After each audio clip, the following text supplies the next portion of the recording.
ప్రస్తుత కాలంలో తక్కువ భూమిలో ఎక్కువ పంట పండించే విధంగా రైతులు వినూతనంగా ముందుకు వెళ్తున్న నేపథ్యం కనిపిస్తూ ఉన్నది. ఇదే క్రమంలోనే ఈరోజు ఉమ్మడి విజయనగరం జిల్లా వ్యాప్తంగా కూడా ఇటువంటి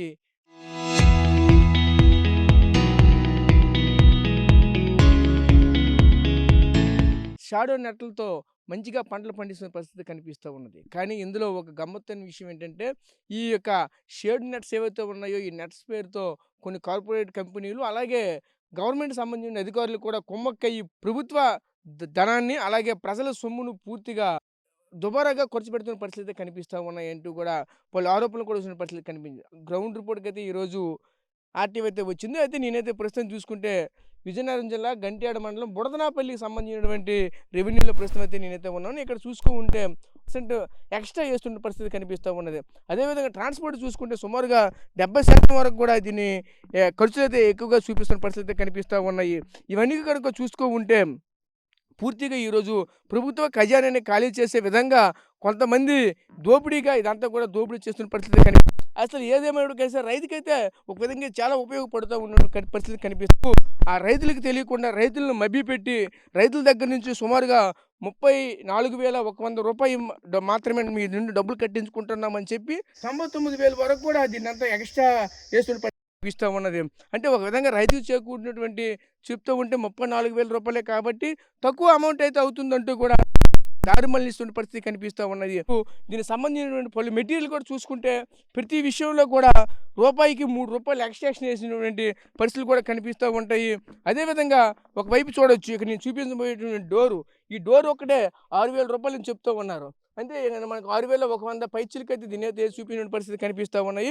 అయితే ఈ డోర్ కూడా సుమారుగా చూస్తూ ఉంటే ఇది ఒక రూ. 2,000, రూ. 3,000 మాత్రమే విలువ చేసినటువంటి డోర్. ఎందుకంటే ఇదంతా కూడా లైట్ వెయిట్ ఐరన్ సంబంధించింది, పూర్తిగా ఒక డెలికేట్ రూపంలో వేసినటువంటి పరిస్థితి.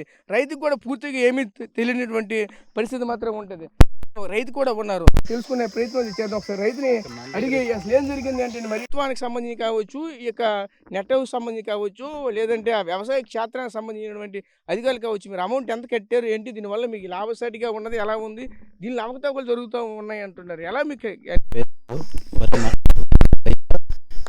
గంట్యాడ మండలం బుడతనాపల్లి గ్రామం అండి. ఈ స్కీమ్ అయితే మా రాజుగారు అయితే నాకు చెప్పడం జరిగింది. అలా దానికేమో 134,100 రూపాయలు కట్టాలన్నారు, కట్టాము. ఈ పథకం నాకు వచ్చింది. అయితే ఈ పథకంలో నేను ఏంటంటే ఈ వ్యవసాయాన్ని మెటీరియల్ అంతా కూడా ఇసుక, పిక్క, సిమెంట్ అంతా కూడా నేనే పెట్టుకున్నాను. ఆ పోల్స్ బిగించడానికి వాళ్ళకి కూడా అంత మెటీరియల్ అంతా అంతా కూడా నాబార్డు నిధులతో పెడతామంటారు, అంత మీరు పెట్టుకున్నారా? అంటే ఇట్లా బిగించడానికి ఇసుక, పిక్క, సిమెంటు అవి కూడా రైతుగా నేనే పే చేసుకున్నాను. 34,100 కట్టామండి. అయితే ఇక్కడ ఈ నెట్టును, ఈ పోల్స్ ఇవన్నీ కూడా అంటే ప్రభుత్వం వారు ఇచ్చిన రేట్ల కంటే చాలా తక్కువండి. వాళ్ళు అంటే 65,000 ఎంతో మాకు సబ్సిడీ వస్తుందనేసి చెప్పారు.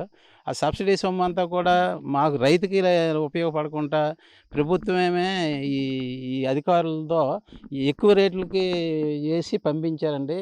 ఈ మెటీరియల్ అయితే మాకు నెట్ అయితేనేమి, తర్వాత పోల్స్ అయితేనేమి అంత కాస్ట్ అయితే ఉండవండి. మేమైతే అంటే రైతు దగ్గర నుండి ఎక్కువ వసూలు చేయకుండా ఇది స్కీమ్ అయితే మంచిదే. పంటలు పండించుకోవడానికి 10 సెంట్లు తక్కువ విస్తీర్ణంలో మంచి దిగుబడి అయిన పంటలు పండించుకోవడానికి అవకాశం ఉంటుందని మేము ఆశపడి పెట్టుకున్నాము. అయితే రూ. 34,100 రైతు దగ్గర పెట్టించే కంటే ఒక 10,000, 15,000 కట్టించుకొని మిగతా డబ్బులు రైతుకి మిగిలేటట్టు ఉంటే మేము చాలా సంతోషించేవారమే. మా దగ్గర అయితే ఒక 20,000, 25,000 ఎక్స్ట్రా వసూలు చేశారు. ఆ డబ్బులతోనే ఆ మెటీరియల్ దీంట్లోనే తగ్గించి రైతుకి తిరిగి ఆ డబ్బులు ఇవ్వాలని మేము కోరుకుంటున్నామండి. ఆ రూ. 25,000 ఎక్సెస్ అయితే రైతు దగ్గర నుండి కట్టించారు. ఆ తర్వాత ఏంటంటే లేబరు ఛార్జెస్ అవి కూడా, అది ట్రాన్స్‌పోర్ట్ అంటే 250 కేజీలు కూడా కాదు మొత్తం అంతా. ఇది దానికి అంత అవసరం కూడా కాదని మేము అనుకుంటున్నాం. అలాగే నలుగురు మనుషులు వచ్చి 3 రోజులు మాత్రమే, అదే ఒక పూట చేస్తూ ఒక పూట చేయకుండా 3 రోజులు మాత్రమే చేశారు నలుగురు మనుషులు.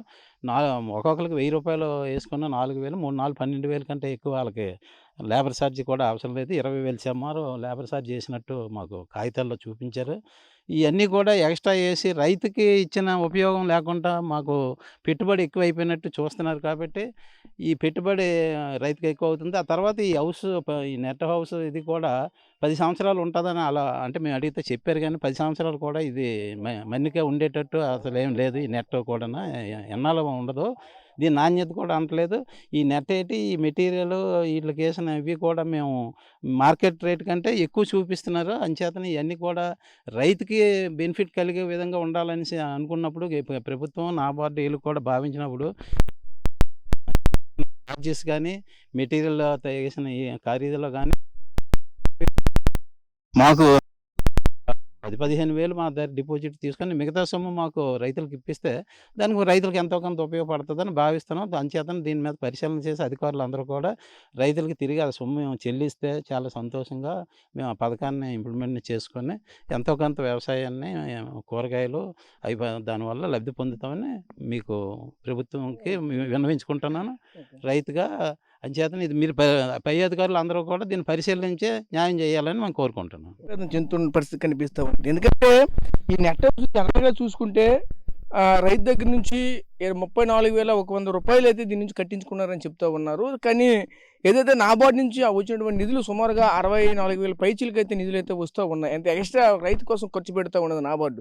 కానీ ఆ ఖర్చు పెట్టినటువంటి వాటిలో మరింత ఎక్కువగా అధికంగా దీనికి సంబంధించినటువంటి ఖర్చులు కావచ్చు, దీనికి సంబంధించి మెటీరియల్ సంబంధించిన ఖర్చులు కావచ్చు, ప్రతిదీ కూడా ఎక్స్ట్రా చేసి దీనికి ఎవరైతే కాంట్రాక్టర్లు ఉన్నారో, మధ్యవర్తులు ఎవరైతే ఉన్నారో, అదేవిధంగా దీన్ని ప్రమోట్ చేసినటువంటి అధికారులు ఎవరైతే ఉన్నారో వీళ్ళు మధ్యవర్తులుగా ఉండి ఇదంతా కూడా ఒక దళారీ వ్యాపారంలానే చేస్తున్నారంటూ కూడా ఆ రైతు కూడా తీవ్రంగా ఆవేదన వ్యక్తం చేస్తున్న పరిస్థితి కనిపిస్తున్నాయి. రైతులకి ఉపయోగపడే విధంగా అంటే తగ్గించినటువంటి సొమ్మేదో రైతు వద్ద నుంచి ఈరోజు 34,100 రూపాయలు కట్టించుకుంటున్నారు. అదే 10,100 రూపాయలు కానీ అదేవిధంగా 15,100 రూపాయలు ఏదైనా సరే తగ్గితే రైతు వారి దీంట్లో తగ్గితే బాగుంటుందంటూ కూడా చెప్పుకోవాల్సిన పరిస్థితి కనిపిస్తూ ఉన్నాయి. ఇదే అంశానికి సంబంధించి మరిన్ని వివరాలు రైతు సంఘ నేత కూడా ఉన్నారు. రైతు సంఘ ఒకసారి ఆ నేతలతో కూడా మాట్లాడి మరిన్ని వివరాలు తెలుసుకునే ప్రయత్నం చేద్దాం. చెప్పండి, దీన్ని ఎలా చూడాలేంటి? ఈ యొక్క నెట్ హౌస్లు ఉన్నాయి, ఈ నెట్ హౌస్ల్లో భారీగా అవతావకలు జరిగాయి అంటున్నారు. ముఖ్యంగా చూసుకుంటే రైతుకి ఇది ఎంతవరకు ఉపయోగపడుతూ ఉన్నది ఏంటి? ఖేతి కంపెనీకి సుమారు 60 యూనిట్లు రైతుల్ని గుర్తించి ఈరోజు నెట్ హౌస్ అనేది జిల్లాలో అమలు చేస్తున్నారు. దీనికి నాబార్డ్ ఫండింగ్ అలాగే రైతు షేర్దానంతో సుమారు 99,000 పైన యూనిట్ కాస్ట్ పెట్టి ఇస్తున్నారు. వాస్తవంగా ఈ షేడ్ నెట్లో కానీ కూరగాయల పంటలు కానీ వేసుకొని ఆర్థికంగా అభివృద్ధి చేస్తారు. దీన్ని బాగుంటుంది. కానీ దీని వెనక ఏదైతే యూనిట్ కాస్ట్ ఉందో వాస్తవానికి ఈ యూనిట్కి అయ్యే ఖర్చు 50,000 నుంచి 55,000 అవుద్ది. ఈరోజు మెటీరియల్లో 50% ఈరోజు మార్కెట్ రేట్లో కానీ ఆన్లైన్లో ఆ కంపెనీలో ధరలు కానీ ఆ మెటీరియల్ది కనుక్కుంటే 50% పెంచి చూపించారు. అలాగే దీంట్లో ట్రాన్స్పోర్ట్ ఛార్జ్ ఈరోజు 210 కేజీలు మొత్తం యూనిట్కి సంబంధించి వెయిట్ చూస్తే మెటీరియల్ 210 కేజీలు వచ్చింది. దానికి 10,001 రూపాయి ఇందులో బిల్లో చూపించారు. అలాగే లేబర్ ఖర్చు దాన్ని ఇన్స్టలేషన్ చేయడానికి అయిన దాంట్లో 20,000 పైన చూపించారు. వాస్తవానికి అది ఒక 4 మనుషులు 3 రోజుల్లో చేశారు. అలాగే ఇన్స్టలేషన్ ఛార్జీలు 20,000 చూపించడమే కాకుండా ప్రతి మెటీరియల్లోనే మళ్ళీ ఇన్స్టలేషన్ ఛార్జీలు ఎక్స్ట్రా పెట్టి అందులో బిల్లులో చూపించారు. వాస్తవంగా ఈ బిల్లులు కూడా ఏ రైతుకి ఇవ్వలేదు. ఇది బిగించారు తప్ప ఏ రైతుకి కూడా బిల్లు కానీ అవి కూడా దేనికి ఎంత అవుతుందో కూడా రైతుకి ఏమీ తెలియదు. ఈ విధంగా మొత్తంగా ఈ డ్రిప్ పరికరాలు చూసుకుంటే అందులోనూ కూడా ఎక్సెస్ రేట్లు ఈరోజు డ్రిప్ పరికరాలు రాష్ట్రంలో ఏపీఎంఐపీ ద్వారా ప్రభుత్వమే సప్లై చేస్తుంది. ఆ రేట్లు కూడా చూసుకున్నా దీన్ని చాలా ఎక్కువగా దీనిలో కోట్ చేసి ఈ విధంగా ప్రతి ఐటెంలోనూ కూడా అధిక కోట్ చేసి వచ్చిన ఏదైతే సహాయం ఉందో నాబార్డు సహాయం మొత్తం ఈ ఖేతి కంపెనీ దాని వెనకాల ఉన్న ఏదైతే పై స్థాయిలో దీన్ని ఎగ్జిక్యూట్ చేసిన 5 అధికారులు కానీ ఎవరైతే కానీ రైతును దోపిడీ చేసేదానికి సబ్సిడీ ఏదైతే నాబార్డు నుంచి వచ్చిన ఫండ్స్ దీన్ని వాళ్ళు కాజేసేదానికి ఇది ఉంది. ఈ రైతుకి మేలు జరిగేదానికి ఒక యూనిట్కి అయిన ఖర్చుని 3 రైతులకి కూడా ఇదే డబ్బులతో వాళ్ళు ఇచ్చిన దాంతో రైతు భాగస్వామ్యంతో చేసుకోవచ్చు. ఈ విధంగా దోపిడీ చేస్తున్నారు. ఈ విషయమే ఇప్పటికే మేము జిల్లా అధికారి యంత్రాంగం దృష్టికి మనం సోమవారం తీసుకెళ్తే ప్రజా పరిష్కార వేదికలో కూడా అందులో నమోదు చేసే కోడ్ కూడా ఇవ్వలేదు, నమోదు చేయలేదు, రిజిస్ట్రేషన్ చేయలేదు ఈ అప్లికేషన్. ఇది చేయడానికి అందులో మాకు చూపించడం లేదని ఆ విధంగా కంప్లైంట్ని కూడా రిజిస్టర్ కాని విధంగా ఈరోజు దీన్ని వ్యవహారం నడుపుతున్నారు. అందుకోసం ఇప్పటికైనా జిల్లా యంత్రాంగం, జిల్లా జాయింట్ కలెక్టర్ గారికి ఆ రోజు పిటిషన్ ఇచ్చాం. దాన్ని వెంటనే పరిశీలించి దీన్ని విజిలెన్స్ ఎంక్వైరీ చేయాలా, దీని వాస్తవాలు బయటపడాలంటే చేయాలని ఆంధ్రప్రదేశ్ దేశంగా డిమాండ్ చేస్తాం. లేకపోతే భవిష్యత్తులో దీని మీద మరింత చేయాలి, మరింత రైతుల్లో నష్టపోయేదాన్ని రాష్ట్ర ప్రభుత్వం దృష్టి కూడా తీసుకెళ్తాం. ఈ ఖేతీ సంస్థ అనేక రాష్ట్రాల్లో ఈ విధంగా యూనిట్ కాస్టులు పెట్టి రైతులను దోపిడీ చేస్తుంది. ఇక్కడే కాకుండా అనేక ప్రాంతాల్లోని దీన్ని రాష్ట్ర ప్రభుత్వం సరిగా పరిశీలించి దీని వాస్తవ ఈ ఖర్చుకి దీన్ని రైతులకి అందించే విధంగా, మరింత మంది రైతులకి ప్రోత్సహించే విధంగా ఈ యూనిట్ ఇవ్వాలా. ఇది రైతుల భారంగా అవే యూనిట్ ఈరోజు దీన్ని ఈ విధంగా కోమక్కై చేశారు. అందుకోసం సరైన విధంగా చేసి ఏదైతే ఇప్పటికే ఈ రైతుకి అందలేదో, ఏదైతే వారికి రావాల్సిన సబ్సిడీని ఈ విధంగా పక్కదో పట్టించారో దాన్ని రికవరీ చేసి ఈ రైతులకు అందించాలని ఆంధ్రప్రదేశ్ దేశంగా డిమాండ్ చేస్తున్నాం.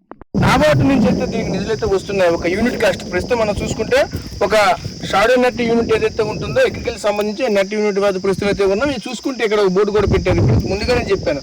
ఇది సంబంధించి కనుక చూసుకుంటే ఇక్కడ నాబార్డు, ఇది ఎగ్జాంపుల్ చూసుకుంటే ఇది నాబార్డు నుంచి నిధులు కొంతమేర సర్ప్కి వస్తాయి. సర్ప్ నుంచి ఇక్కడ నుంచి ఎవరైతే ఒక కాంట్రాక్ట్ ఎవరైతే థర్డ్ పార్టీ లబ్ధి పొందే విధంగా కూడా ఇది. కానీ ముఖ్యంగా ఇందులో మనం చూడవచ్చు నాబార్డు నుంచి సర్ప్కి వచ్చేసరికి సర్ప్ దగ్గర ఉన్నటువంటి ఏపీఎం అంటే డౌన్ లెవెల్లో ఉన్నటువంటి మండల స్థాయిలో ఉన్నటువంటి ఏపీఎంల వద్దకు వచ్చేసరికి అయితే మాత్రం దీనంతా కూడా పూర్తి స్థాయిలో అవినీతి మయం అవుతుందంటూ కూడా ఒకవైతే ఆరోపణ అయితే చేస్తున్న పరిస్థితి కనిపిస్తూ ఉన్నాయి. ముఖ్యంగా మనం అయితే చూడవచ్చు ప్రస్తుతం చూసుకుని విజయనగరం జిల్లాలో ఈ ఖేతీకి సంబంధించి సుమారుగా 60 పైచిలకు యూనిట్లు అయితే ఇక్కడైతే వచ్చాయంటూ కూడా చెప్పుకొస్తున్న నేపథ్యం అయితే కనిపిస్తూ ఉన్నాయి. కనుక ఇదంతా కూడా చూస్తూ ఉంటే భారీ మొత్తంలో నాబార్డు నుంచి నిధులు వచ్చినప్పటికీ కూడా వచ్చినటువంటి నిధులను అధిక మొత్తంలో ఖర్చులుగా చూపించి దాన్ని రైతుకి అందకుండా రైతు దగ్గర నుంచి ఒక దళారీ వ్యవస్థలుగా వ్యవహరిస్తున్నటువంటి అధికారులు, అదేవిధంగా దీనికి సంబంధించినటువంటి ఏదైతే కార్పొరేట్ సంస్థగా ఉన్నటువంటి ఈ ఖేతీ సంస్థ ఏదైతే ఉందో ఇటువంటి సంస్థల్లో మరింత ఎక్కువగా దీనిలో కుమ్మక్కై దీనిలో వచ్చినటువంటి నిధులను పూర్తిగా తప్పుతో పట్టించి భారీగా కాజేస్తున్నారంటూ కూడా తీవ్ర ఆరోపణ వ్యక్తం చేస్తున్నారు. ముఖ్యంగా ఇటువంటి దీనిలో రైతుకి లబ్ధి చేకూరే విధంగా ప్రభుత్వ అధికారులు ముందుకు వెళ్ళాలి తప్ప కానీ దీని నుంచి వాళ్ళు లబ్ధి పొందే విధంగా ఉండకూడదంటూ చెప్పుకొస్తున్న నేపథ్యం అయితే కనిపిస్తూ ఉన్నాయి. ప్రస్తుతం ఉన్నటువంటి పరిస్థితులు ఇవి. కెమెరా పర్సన్ నాడితో రాజేష్, RTV, విజయనగరం జిల్లా నుంచి.